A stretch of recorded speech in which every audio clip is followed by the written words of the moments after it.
Very good morning to all my dear friends. मैं हूं Prashant Mavani. I hope you all are in good. आज 19 अक्टूबर 2020 है, दिन है मंडे। आई एम श्योर आप सब ने अपना वीकेंड जो है वो काफ़ी एंजॉय किया होगा। मैंने भी काफ़ी एंजॉय किया। तो let's start new week with a new thought. Plato के एक बहुत ही इंपॉर्टेंट कोट के साथ आज के दिन की शुरुआत करना चाहूँगा। The greatest wealth is to live content with little. मैं इसकी और गहराई में जाना चाहता हूँ।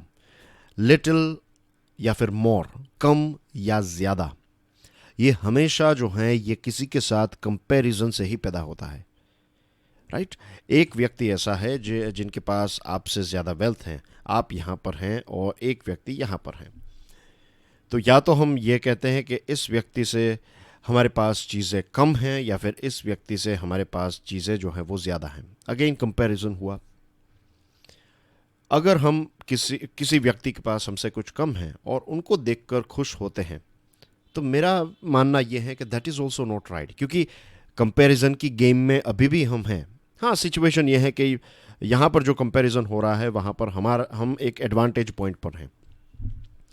Y to compare? जो भी हमारे पास है, जितना भी है, उसमें अगर हम खुश रहना सीख जाए, then we are the wealthiest person on this planet. इसका मतलब ये बिल्कुल नहीं है कि आगे नहीं बढ़ना है, लेकिन किसी के साथ कंपैरिजन ना करें। जो भी है उसमें खुश रहें, राइट। तभी आप जो भी हैं उसका मैक्सिमम फ़ायदा, या फिर आप कह सकते हैं आपके पास जो भी चीज़ें हैं उसको आप एंजॉय कर पाएंगे। वरना फिर कंपैरिजन में पूरी ज़िंदगी जो है वो चली जाएगी। इसी के साथ डियर फ्रेंड्स, स्टडी आईक्यू की टीम ने मिलकर एक स्मार्ट कोर्स डिज़ाइन किया है। ये स्मार्ट कोर्स सिविल सर्विसेज की एग्जामिनेशन के लिए है। हमारे स्मार्ट कोर्सेज के ऊपर नवरात्रि सेल चल रहा है। आपको एक्स्ट्रा 5% डिस्काउंट मिलेगा। आप इस कोड का इस्तेमाल कर सकते हैं 26 अक्टूबर 2020 तक। तो make the most out of it. आज के लेक्चर की पीडीएफ को डाउनलोड करना चाहते हैं, this is my Telegram channel. You can follow me on Facebook as well. Dear friends, अगर आज का वीडियो आपको पसंद आए तो please hit the like button. Lecture को दूसरे स्टूडेंट्स के साथ शेयर ज़रूर करें, राइट। बहुत सारे स्टूडेंट्स को इस सीरीज़ के बारे में पता नहीं है। And please don't forget to subscribe to our YouTube channel. अगर आपने सब्सक्राइब कर लिया है, नोटिफिकेशन बेल को प्रेस कर दिया है, तो 3 और स्टूडेंट्स को स्टडी आईक्यू के बारे में ज़रूर बताइएगा। आज हमारे टेबल के ऊपर हैं 4 इंपॉर्टेंट आर्टिकल्स। सारे के सारे आर्टिकल्स द हिंदू न्यूज़पेपर में से हैं। नो ग्रेट एस्केप, ये हंगर इंडेक्स के साथ जुड़ा हुआ है। फिर पुलिस रिफॉर्म्स के बारे में बात करेंगे। Judicial इम्प्रोप्राइटी and corruption, Andhra Pradesh के चीफ मिनिस्टर ने जो एक पत्र लिखा है चीफ जस्टिस ऑफ इंडिया को, इसके साथ जुड़ी हुई बातचीत करेंगे। और लास्ट में ग्रीन ट्रिब्यूनल के बारे में लिखा गया एक आर्टिकल है। इसके अलावा कुछ आर्टिकल्स आपको हिंदू न्यूज़पेपर में जो पढ़ने को मिलेंगे, एक हैं जीएसटी के साथ जुड़ा हुआ। अब आप ही बताइए डियर फ्रेंड्स कि डेली फाइनेंशियल न्यूज़ एनालिसिस में जीएसटी के बारे में सारी चीज़ें हमने डिस्कस कर ली हैं। तो मैं चाहता हूं कि जो रेगुलर स्टूडेंट्स हैं डीएफएनए के, आप इस एडिटोरियल को ज़रूर पढ़िएगा। आपको बहुत मज़ा आएगा। You will read it in like 5 minutes, maximum 5 minutes में आप पूरा एडिटोरियल पढ़ पाएंगे और समझ भी जाएंगे, आई एम श्योर। फिर एक आर्टिकल लिखा गया है द हिंदू न्यूज़पेपर में, ये गवर्नर की ऑफिस के साथ जुड़ा हुआ है। अभी कुछ ही दिनों पहले हमने गवर्नर के साथ जुड़े हुए कुछ पॉइंट्स डिस्कस किए थे, तो ये सारी चीज़ें इस आर्टिकल में भी हैं। तो you can skip it if you want. अगर वक्त नहीं है तो कोई और चीज़ में आप अपने वक्त को इन्वेस्ट कर सकते हैं। ये सारे पॉइंट्स हमने कवर कर लिए हैं। तो let's start with no great escape. Global hunger index 2020 release हो चुका है। ये रिपोर्ट बाहर आ चुका है और भारत का परफॉर्मेंस बहुत बहुत बहुत ख़राब है। टोटल 107 देशों को नापा जाता है और उसमें से हमारा रैंक है 94। हमें शर्म आनी चाहिए। हमारी जो कैटेगरी है, जो कैटेगरी में हमें रखा गया है, उस कैटेगरी का नाम है सीरियस। हमारा स्कोर है 27.2। सूडान नाम का एक देश है, आपको पता होगा, राइट। अफ्रीका का एक देश है सूडान। 2 देश हैं, एक है सूडान और एक है साउथ सूडान। पहले सूडान था और उसमें से फिर साउथ सूडान बन गया, मीन्स एक अलग देश बन गया। तो एक रह गया सूडान और एक हो गया साउथ सूडान।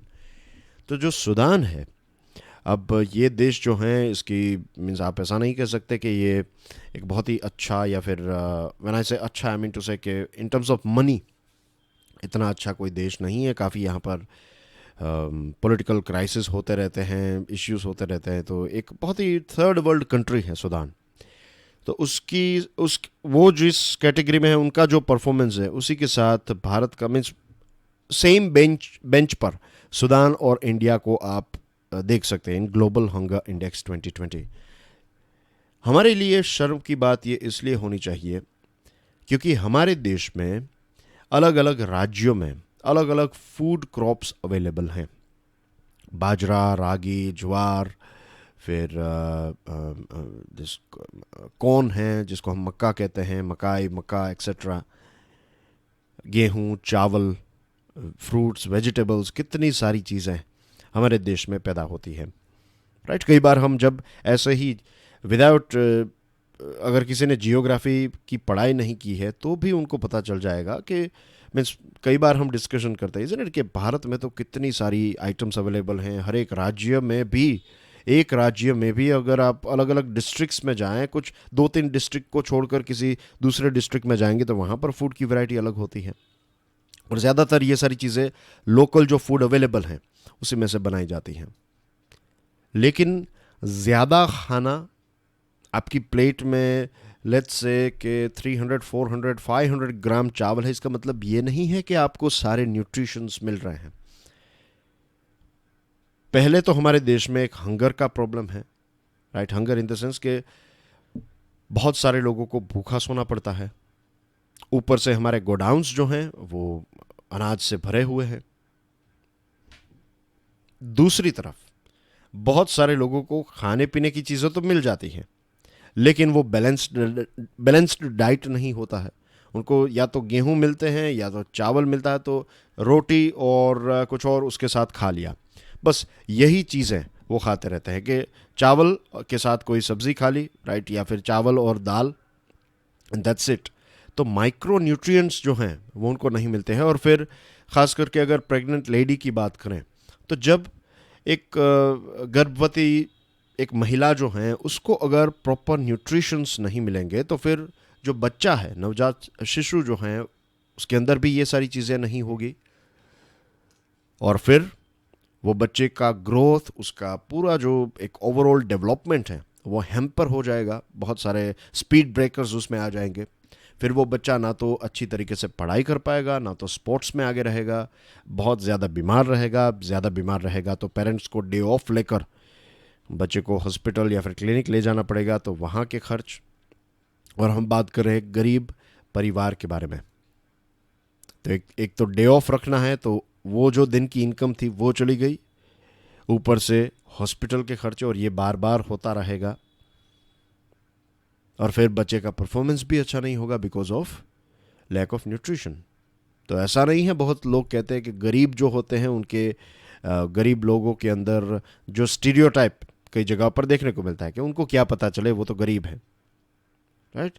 लेकिन उनकी सिचुएशन ऐसी है क्योंकि हर एक तरफ से बहुत सारे चैलेंजेस से वो एक साथ फेस कर रहे हैं।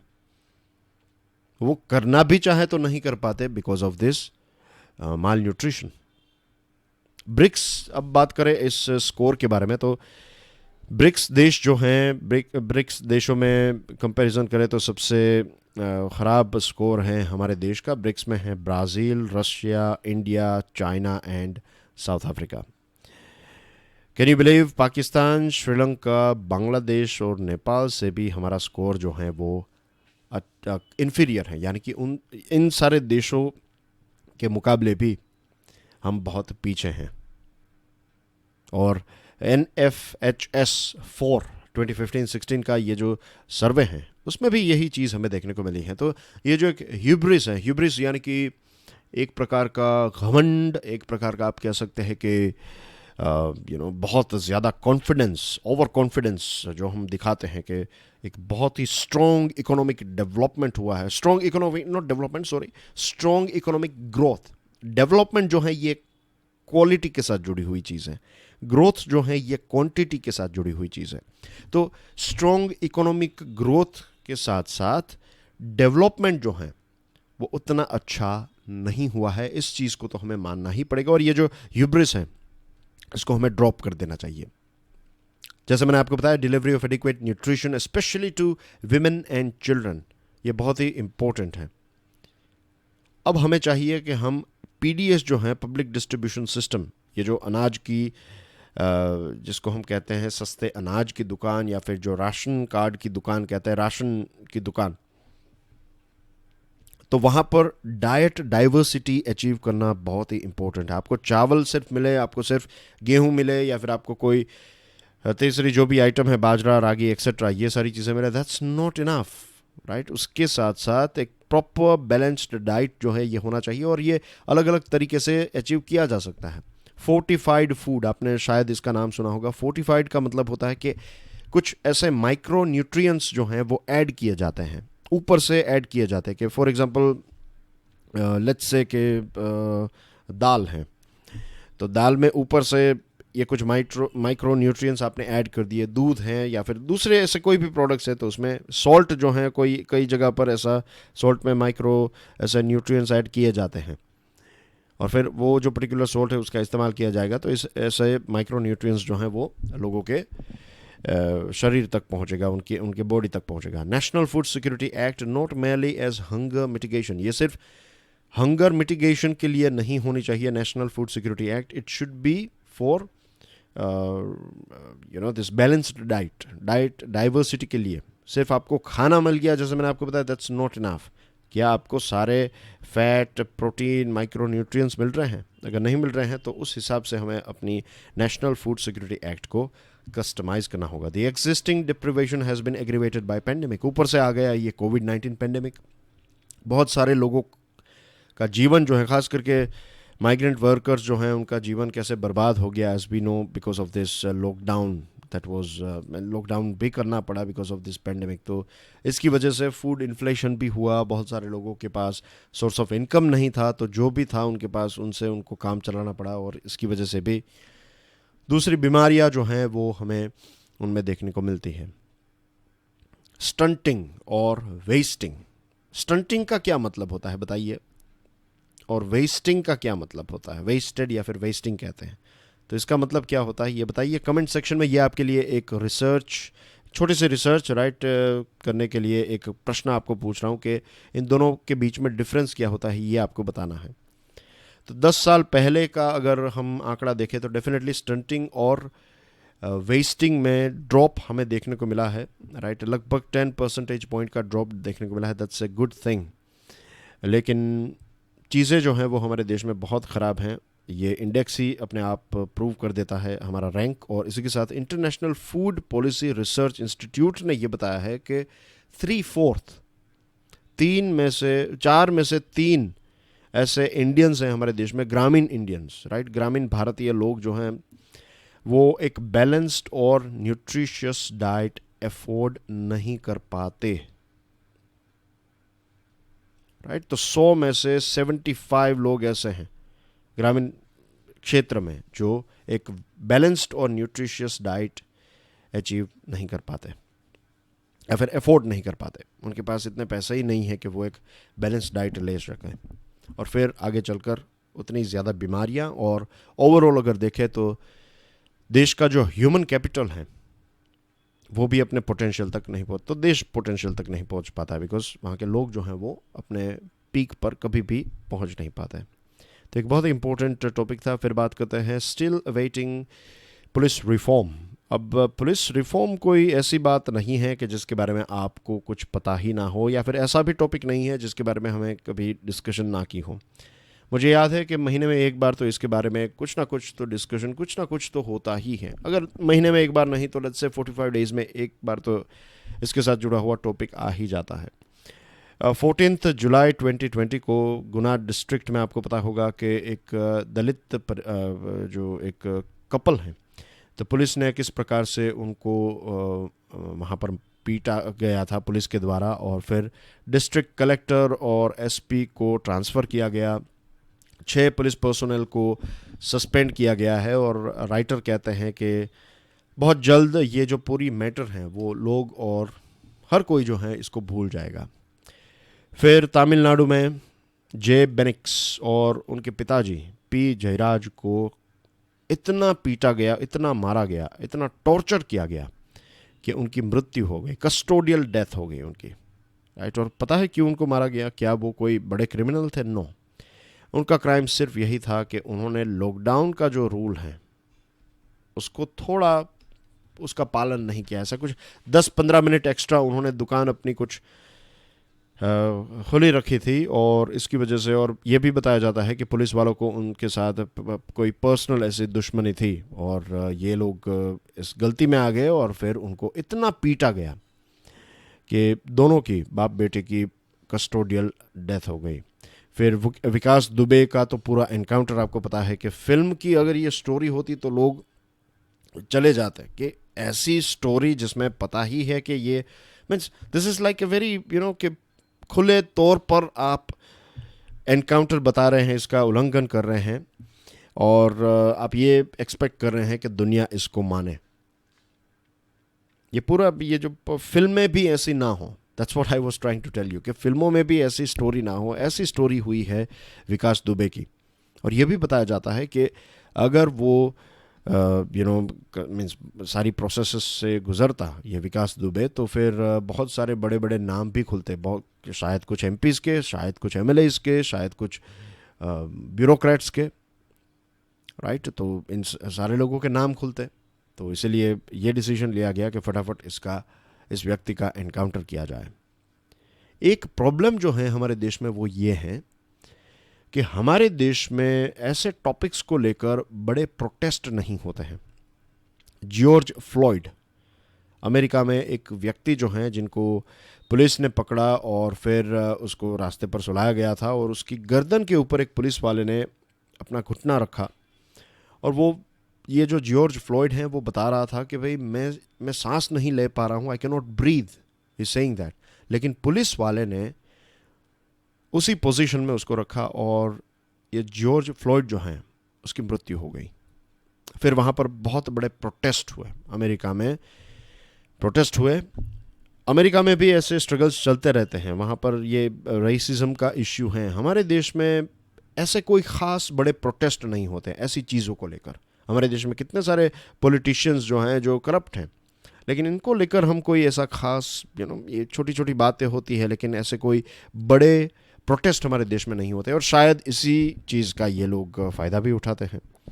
अगर पुलिस रिफॉर्म्स को लेकर किसी को सबसे ज़्यादा, सबसे कोई दोषित है इसमें, तो दैट इज़ पॉलिटिकल क्लास। हर एक राज्य के, चाहे सेंट्रल गवर्नमेंट हो चाहे स्टेट गवर्नमेंट्स हो, हर एक होम मिनिस्टर चाहेगा कि पुलिस जो हैं, हर एक पॉलिटिकल पार्टी चाहेगी कि वो सत्ता में आए और फिर पुलिस को वो कंट्रोल कर सके। बहुत सारे कमीशंस, बहुत सारी कमिटीज़ ने अपने रिपोर्ट्स दिए हैं, पुलिस रिफॉर्म्स कैसे किया जाना चाहिए, क्या क्या चीज़ें इसमें चाहिए, ये सारी चीज़ें बहुत सारी कमिटीज़ और बहुत सारे कमीशंस ने हमारे सामने रखी हैं। लेकिन क्या इनका आज तक 100% इम्प्लीमेंटेशन किया गया है? The answer is no. NPC यानी कि नेशनल पुलिस कमीशन, 1977 में इसकी स्थापना हुई, और एनपीसी ने 1979 से लेकर 1981 तक 8 रिपोर्ट्स भी दिए। लेकिन ये रिपोर्ट्स बेसिकली पुलिस रिफॉर्म्स के साथ जुड़े हुए थे। रिफॉर्म्स यानी कि बदलाव, ऑफ कोर्स। फिर प्रकाश सिंह साहब, इनके इंटरव्यूज़ भी हमारे चैनल के ऊपर अवेलेबल हैं, स्टडी IQ के ऊपर। एक डॉक्टर महिपाल राठौड़ ने किया था, और दूसरा एक व्हाट इज ए मोनोलॉग है, आप देख सकते हैं इनको। तो उसमें भी उन्होंने काफ़ी बातें बताई हैं पुलिस रिफॉर्म्स के बारे में। और प्रकाश सिंह साहब ने एक PIL फाइल की 1996 में, and it was I think in 2006 या 7 में सुप्रीम कोर्ट ने 7 पुलिस रिफॉर्म्स का आदेश दिया। लेकिन आज तक कोई भी ऐसा राज्य हमारे देश में नहीं है जिसने 100% ये 7 रिफॉर्म्स को इम्प्लीमेंट किया हो। एसोसिएशन फॉर डेमोक्रेटिक रिफॉर्म्स 2018 का रिपोर्ट ये बताता है कि हमारे देश में 1580 ऐसे MPs और MLAs हैं टोटल, जिनके खिलाफ क्रिमिनल केसेस हैं। तो आप समझ सकते हैं कि क्यों ये लोग नहीं चाहते कि पुलिस का रिफॉर्म हो। अगर पुलिस रिफॉर्म्स होंगे तो फिर ये MPs MLAs फंस जाएंगे। पूरा पॉलिटिक्स जो हैं उसको आपको क्लीन और चेंज करना पड़ेगा।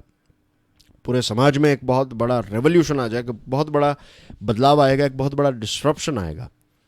लेकिन ये लोग ऐसा होने नहीं देते। तो ये कौन कर सकता है? जुडिशियरी कर सकती है। जुडिशियरी इन सारी चीज़ों को एनफोर्स करवा सकती हैं।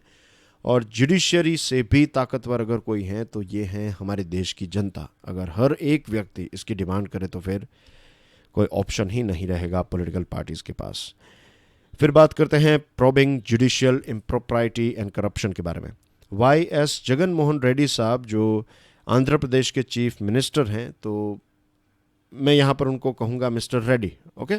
तो मिस्टर रेड्डी ने CJI, chief justice of India, को एक पत्र लिखा और इस पत्र में ये बताया है कि सुप्रीम कोर्ट के एक जज जो हैं वो करप्शन और इन सारी चीज़ों के साथ जुड़े हुए हैं। और ये जो सुप्रीम कोर्ट के जज हैं ये आंध्र प्रदेश की जो हाई कोर्ट है इसमें भी इंटरफियर करते रहते हैं। इसमें भी उनका एक वर्चस्व है, उनका एक प्रभाव है। और बहुत सारे ऐसे केसेस जिनके ऊपर CBI इंक्वायरी होनी चाहिए, जिसके ऊपर इन्वेस्टिगेशंस होने चाहिए, तो ये सारी चीज़ें जो हैं वो कारपेट के नीचे छुपाई जाती हैं। तो ये उनका जो पत्र है इसने एक बहुत बड़ा डिस्ट्रप्शन क्रिएट किया है। और मार्च की बात करें, मार्च 2020 में जो प्रिंसिपल सेक्रेटरी हैं आंध्र प्रदेश गवर्नमेंट के, जो प्रिंसिपल सेक्रेटरी हैं होम, तो उन्होंने secretary of union ministry of public grievances and pensions को एक लेटर लिखा। और इस लेटर में उन्होंने CBI इंक्वायरी की डिमांड की है कि ये जो पूरा अमरावती वाला केस है, ये अमरावती पूरा जो एक नया सिटी, कैपिटल सिटी बनाने की बात है, तो उस टाइम पर चंद्रबाबू नायडू आंध्र प्रदेश के चीफ मिनिस्टर थे। अब जो करंट मिस्टर रेड्डी की सरकार है उसने ये पाया है कि बहुत सारा करप्शन भी यहाँ पर हुआ है। फॉर एग्जांपल कि जो ऑफिशियल्स इस पूरे डिसीजन मेकिंग में जुड़े हुए थे तो उनको एग्जैक्टली पता था कि किस जगह पर क्या आएगा। तो उन्होंने बहुत ही सस्ते दामों में ज़मीन को ख़रीद लिया और उसके बाद जब ये प्रोजेक्ट का इम्प्लीमेंटेशन होने की शुरुआत हुई तब लाख रुपए की ज़मीन खरीदी और आपने करोड़ों में उसको बेची। तो ऐसी चीज़ें बहुत सारे यहाँ पर बताया, इस ये पूरी जो प्रोब चल रही है या फिर पूरा ये जो मैटर उसमें बताया जाता है कि कुछ जजेस के रिलेटिव्स इसमें इन्वॉल्व हैं, एडवोकेट जनरल के कुछ रिलेटिव्स या फिर उनका भी नाम आ रहा है। तो ऐसे बहुत सारे इन्फ्लुएंशियल और पावरफुल लोग जो हैं वो ऐसी चीज़ों के साथ जुड़े हुए हैं। और अब देखते हैं कि आगे इसमें क्या होता है। बेसिकली प्रश्न ये है कि क्या ये जो पत्र लिखा गया है चीफ मिनिस्टर के द्वारा, क्या सुप्रीम कोर्ट या फिर CJI इसके ऊपर एक्ट करेंगे या फिर नहीं। 1997 में एक इन हाउस प्रोसीजर को अडॉप्ट किया गया। इन हाउस प्रोसीजर में ये होता है कि जब भी CJI के पास कोई ऐसी कंप्लेंट आती है, राइट, तो वो एक 3 जजेस की कमेटी बनाते हैं। और ये जो कमेटी है, सिटिंग जजेस, जो 3 जजेस होते हैं, तो ऐसे 3 जजेस ये जो भी एक केस सामने आया है या फिर जो भी एक कंप्लेन आई है तो उसके ऊपर इंक्वायरी करते हैं। लेकिन एक और चीज़ मैं बताना चाहता हूँ कि ये इंक्वायरीज जो हैं वो ज़्यादातर बहुत ही सीक्रेटिव रखी जाती है, इसको बहुत ही कॉन्फिडेंशियल रखी जाती है। 1995 में C. Ravichandran Iyer versus justice A.M. Bhattacharya ji के केस में सुप्रीम कोर्ट ने ये बताया, सुप्रीम कोर्ट ने, कि ऐसी कंप्लेंट्स जो हैं उनको आप कॉन्फिडेंशियल रखिए। वैसे सुप्रीम कोर्ट ही कहती है कि sunlight is the best disinfectant, यानी कि ट्रांसपेरेंसी जो है इससे आप सारी ऐसी इन्फेक्शंस को दूर रख सकते हैं। लेकिन जब खुद की बात आती है, जुडिशरी की बात आती है, तब चीज़ें जो हैं वो काफ़ी सीक्रेटिव और पर्दे के पीछे चली जाती हैं। इम्पीचमेंट में भी ये होता है, जो MPs हैं वो तब तक ये देखा गया है कि जब भी किसी सुप्रीम कोर्ट या फिर हाई कोर्ट के जज को इम्पीच करने की बात आती है तो MPs जो हैं, राइट, वो भी ये चीज़ें देखते हैं कि मीन्स कि क्या ये कोई एक बड़ा मैटर हो चुका है, कि क्या कोई सॉलिड डॉक्यूमेंट्री एविडेंस हैं उस जज के खिलाफ, अगर हैं, और दूसरी चीज़ है क्या ये पब्लिक स्कैंडल बन चुका है। एविडेंस हैं और पब्लिक स्कैंडल नहीं बना है तो भी MPs जो हैं वो इम्पीचमेंट की प्रोसेस को करने के लिए तैयार नहीं रहते हैं, राइट। तो इतना एक प्रकार का खौफ है, आप देखिए। और जब रंजन गोगोई साहब चीफ जस्टिस ऑफ इंडिया थे और उनके खिलाफ एक सेक्सुअल हरासमेंट की कंप्लेंट की गई तो उस टाइम पर ये इन हाउस प्रोसीजर जो है उसमें जो महिला थी, तो ना तो उनको ये परमिशन दी गई कि वो अपने वकील के साथ आए, राइट, और रिकॉर्डिंग जो होती है, राइट, प्रोसीडिंग की पूरी रिकॉर्डिंग भी अलाउड नहीं थी। तो सारी चीज़ें वहाँ पर जो उस पर्टिकुलर बिल्डिंग में जो भी बातें हुई, जो भी उस हॉल में बातें हुई, वो वहाँ पर मौजूद लोगों को ही पता है, कोई एविडेंस नहीं है। तो इस प्रकार से क्या डेमोक्रेसी जो है उसमें क्या कोर्ट के पास ऐसा होना चाहिए कि कोर्ट्स जो हैं वो अपनी प्रोसीजर जो है वो सारी पर्दे के पीछे करें और बाकी देश जो हैं वो ट्रांसपेरेंसी को फॉलो करें?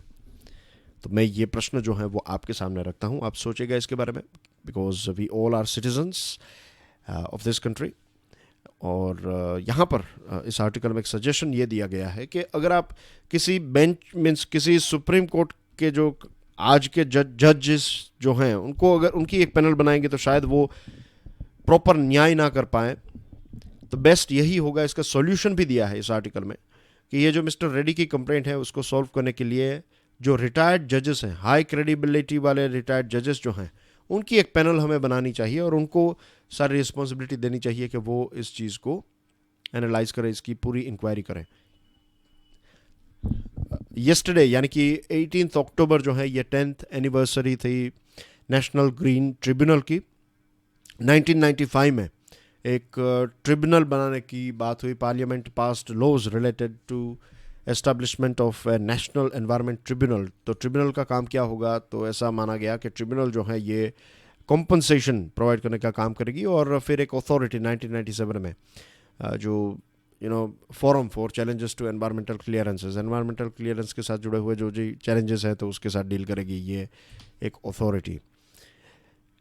लेकिन नेशनल ग्रीन ट्रिब्यूनल जो है इसने एनफोर्समेंट, प्रोटेक्शन और एडजुडिकेशन का काम किया और सुप्रीम कोर्ट और हाई कोर्ट के ऊपर जो ऐसे केसेस के बर्डन थे तो उसको डेफिनेटली कम भी किया है और नई एक ब्रीड भी पैदा की, राइट, लीगल प्रैक्टिशनर्स की, जो फॉरेस्ट और ग्रीन लॉज के साथ जुड़े हुए प्रैक्टिशनर्स जो हैं उनको एक नया प्लेटफॉर्म मिला, वो भी इम्प्रूव होते गए। और बहुत सारे ऐसे जंगल हैं, बहुत ऐसे पोल्यूटिंग इंडस्ट्रीज़ हैं, तो उनको भी रोकने का काम जो है वो एनजीटी ने डेफिनेटली किया है। बहुत सारे ऐसे ऑफिशियल्स जो रूल्स एंड रेगुलेशंस का उल्लंघन करते थे जानबूझकर, तो उनको पीनलाइज भी एनजीटी ने किया है, नो डाउट। तो ये 10 सालों में एनजीटी ने, हम कह सकते हैं, काफ़ी अच्छा कंट्रीब्यूशन किया है। आने वाले जो 10 साल हैं उसमें और अब एक नई स्पीड से एनजीटी को चीज़ों को आगे बढ़ाना होगा। Moving on to news items dear friends, आज हमारे टेबल के ऊपर कुछ इंपॉर्टेंट न्यूज़ आइटम्स हैं, मैं क्विकली आपके लिए वो पढ़ देता हूँ। Prime minister to deliver virtual keynote address to inaugural function of GCAM 2020। आज से मुंबई मेट्रो की शुरुआत होगी। श्रीलंका और इंडिया के बीच में एक मिलिट्री, एक नेवल एक्सरसाइज है, right, naval military exercise SLINEX, तो उसकी शुरुआत आज होगी। और इजराइल और बहरीन के बीच में डिप्लोमेटिक रिलेशन की स्थापना हो चुकी हैं और नोजोमी ओकुहरा ने women's single title Denmark open का जीता है। That's everything in today's discussion. Thank you very much for watching this video. God bless you all. जय हिंद।